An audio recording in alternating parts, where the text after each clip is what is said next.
You are listening or watching to my conversation with Dr. Farha Abbasi on Light Up Vichwa podcast.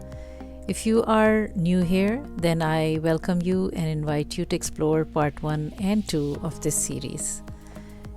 And if you are a regular visitor, then please remember to like and share this episode. You are welcome to explore more on lightupvichwa.com. That's my website. If you like what you see, then please leave a comment or your feedback or a message. And you're also welcome to ask any question. For the replies, I hope to get back to you in a week's time. This episode is part 3 with Dr. Farha Abbasi. To find out more about her, please see the show notes.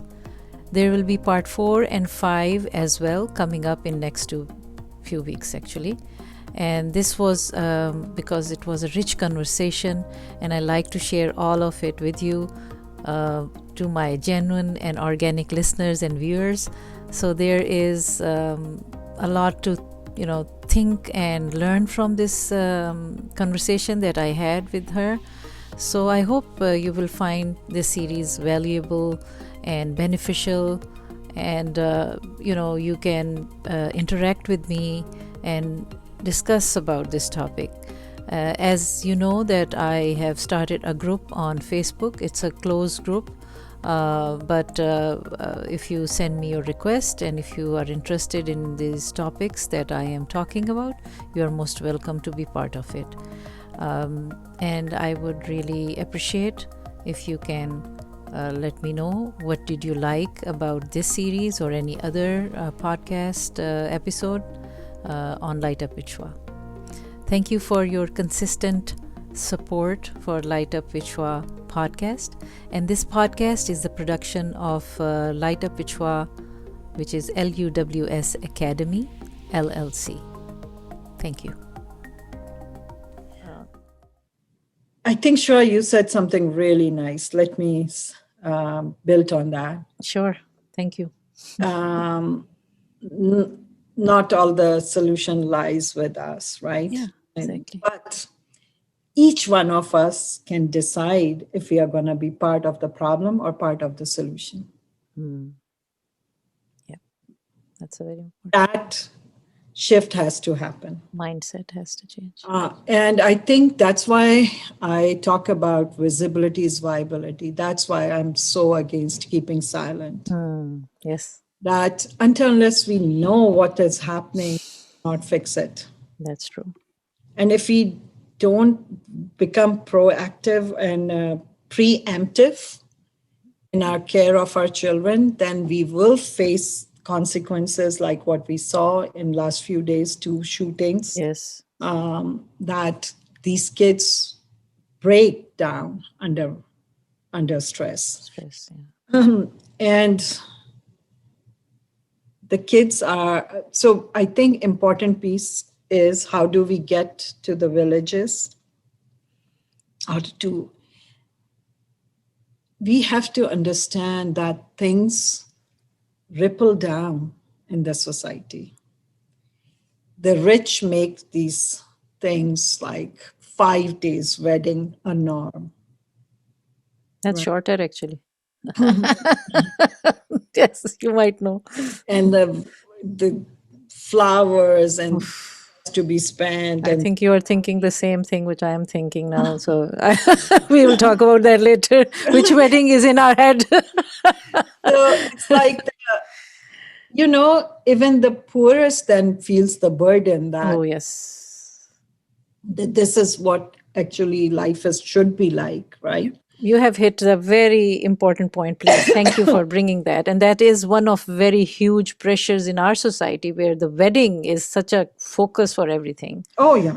Marriage defines you, right? Yeah. And so I think when you say educated, I've seen very ignorant, uneducated people are upper classes, and you might find somebody very aware so education has to be separated from socioeconomics. Right. And education, more than education, I think I want the wisdom. And that wisdom, the awareness comes from wisdom and knowledge. Education is what you learn, right? Right. And I trust that inherently, जो हमारे दादी नानियाँ कहती, that wisdom, is inherent to even in our lower economic classes. And I want to capitalize on that wisdom, where the wisdom to keep your family healthy and intact. We need to focus on and bring awareness of mental health and use that wisdom. That's true. Because I think education is also contributing to disparities in your Yes. I meant education was to learn the awareness, like your conferences. Awareness. Yeah, not everybody is going to be a doctor like you who is in the conference, and none of us is going to be equal in our education from the professional point of view, Right. but from the awareness point of view, because that is why I took this topic for myself, because first I had to become aware and conscious of who I am, and it's still going on, and it's not completed. And I don't think it will be completed. Yes. So conscious living is what I am for, and proposing. And how that would happen is, so sure, I am working. One thing I see is also very beautiful in our culture, and inherently in our culture is the concept of giving back. Yes. And a lot of Pakistani psychiatrists, psychologists are now wanting to do this in Pakistan and are doing it for Yes. but are doing it from mental health perspective more and more. We are trying to, and oh my God, I just love the youth of Pakistan. Yes. They are breaking so many barriers. That's where the change is gonna come. Yes. I've been following social media, the openness around, yes, I'm in therapy, yes. To accept that, yes, that was very difficult. It's brilliant what the kids are doing. So we just have to take a step back, give space, support them. But yes, we are not giving up. Definitely, one thing. I was in Pakistan, and I realized the government had a lot of focus on mental health. And so I do see public sector working on it. I assume you're talking about the current government. Right. Yes. Okay. That makes me.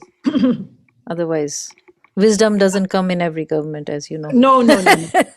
And it might must have left this government too. I don't know. Okay. But at least when I was there, there was a president's initiative. Yes. On mental health. Yes. At least to me, it was music. Yes. My ears to have them mention mental health. Yes. But there is a lot of work being done in the public sector. There is an online portal I'm working to bring. Okay. They are already established in Pakistan, and I can give you the name and you can. Sure. The work and the website is being developed in Hyderabad. The content is being developed in Urdu, English, encouraging people to, access. So they're trying to develop an app which would be accessible on your phones. Oh, okay. That's interesting. Okay. So, and then comes like not everybody, but I think at this point, I'm in the end a very optimistic person. That's very good. I don't like to give up too. So the thing is, the trickle down impact. I think it's happening. People are becoming more aware. Another thing I was really impressed is so much TV shows and dramas are now talking about mental health and are depicting it really well. So they are consulting, and then I get a chance to talk to psychiatrists in Pakistan. They are providing same high quality care. Okay. But they are very small in number. That's That mind. is a very important point you brought. There is very yes, as you said, there aren't, like, you know how it is in US, for every, I don't know, 5,000 people there is one doctor or something like that. Is that applicable for the psychiatrist also? Obviously. We are doing really poorly. And there, so how is Developed it in countries, US? How is it in US? that's the sad part. Stigma is very much prevalent here as well. So I'm in Michigan. 33 counties don't even have a psychiatrist. Wow. And we see number increasing, awareness increasing, but very disproportionate. So we do have mental health parity, which means insurance should cover you equally, but it's not being practiced. So a lot of stigma and problems in this country too. And coming to, yeah, sorry, why don't you finish and then I'll come to And I think it is harder the when health. we are a developed country struggling. Yes, that's what I'm Who surprised. has resources, not investing in mental health, the gun violence and all that. We still see so much prevalence, Yes. and it's heartbreaking actually to see the problems here. That's why I am less cynic when I go to Pakistan, Yes, yes. because I deal with these problems here every day. So you're serving both the communities, the non-Muslim communities here, because you're in Michigan University. Obviously, you're teaching all kinds of people, right? So you are still teaching? Yeah, I teach, I train, I Okay. teach both medical schools, I teach Okay. on residents, Okay. and I do trainings because I talk about culture Okay. and And how. yeah, coming to that, how you train the students. I read in your biography that you train the student about appropriate how they manage the Muslim patients. But are And you talking? Yeah. yeah, so I have broadened that now. I think Okay. right now, overall, what I'm teaching to medical students is not only about Muslims, Yes. but that every individual has a culture. And when you say culture, it's a set of beliefs, practices, traditions, and that defines our model of disease, how we perceive the disease. So what does diabetes mean to me? What does depression means to me? It could be different than somebody coming from different culture, right? So, and it impacts how you're going to comply to treatment, how you would access care. So that's where now I identify as a group of cultural psychiatrists as well. I work with cultural psychiatry, teach cultural psychiatry as well, that we human beings are not one dimensional. Like you said, Yes. you're still trying to figure out who you are. There are pieces to our identity, right? Our identity comprise our culture, religion, gender, socioeconomic status, what environments were we exposed to, what we inherited, what we are. So, like, that's defines an individual. And each part of us is important to us. And when we, as provider, are coming in contact with you, at least we should include what your perception of the disease is. So you have to get that, background story of that individual, and Right. then I can give you an example. Like, yeah, please. we read like, oh, eat fresh vegetables, Yeah. Do you need or something? do this, exercise 15 minutes a day. Now, if somebody who's homeless, I say, oh, you are not eating enough fresh vegetables, Organic. organic fresh vegetables, or why don't you go for a walk? Yeah. There are neighborhoods you can't leave home in.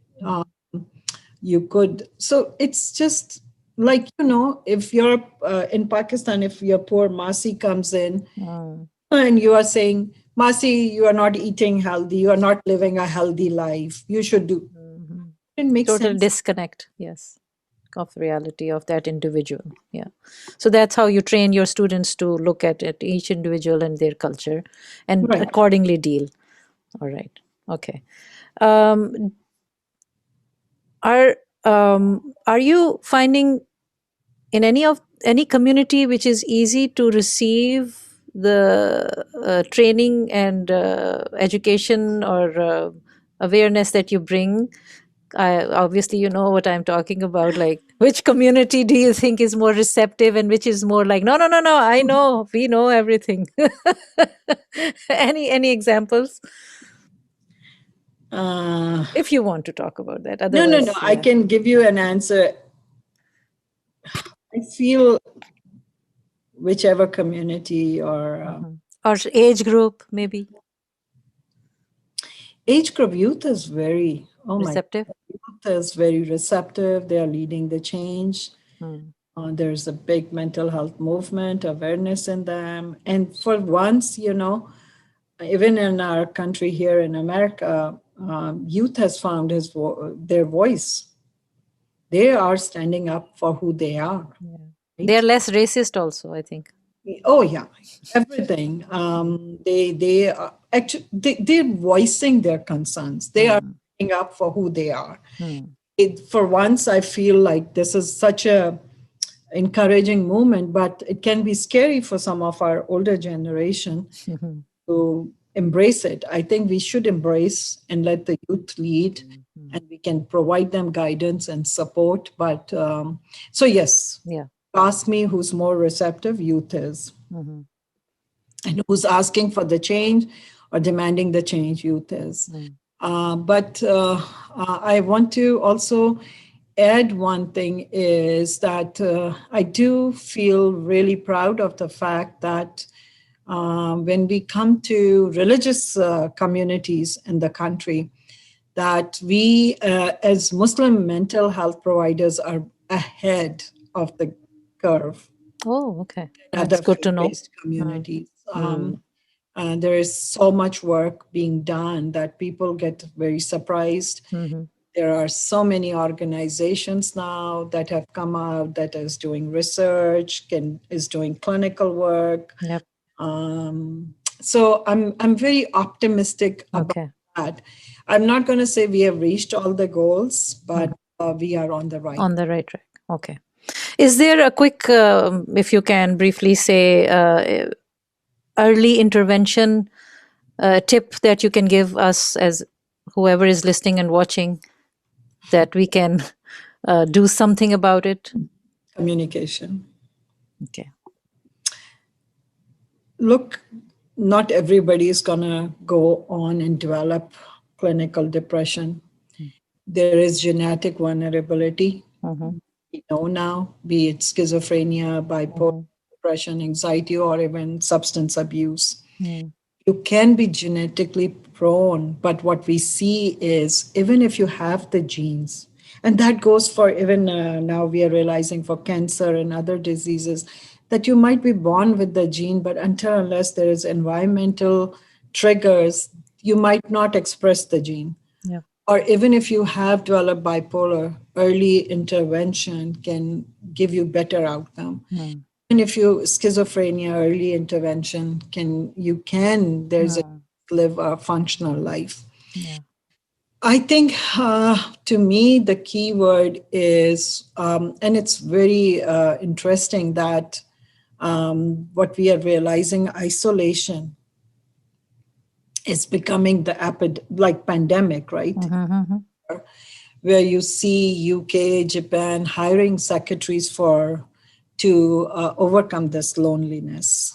Because what we realize is loneliness is like a pre-carcinogen, can put you at risk for a lot of physical and mental health. Mm.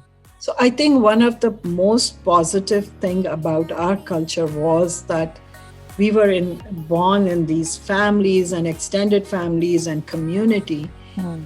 We are holding environments. If we are positive environments, then we can really take care of our kids, our elders. That's the vulnerable Right. generation.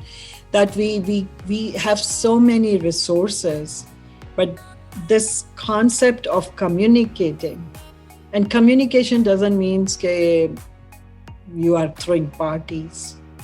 Communication is the ability to connect with someone, right? Yes. The biggest tip that we have to learn in therapy, and I always talk about it,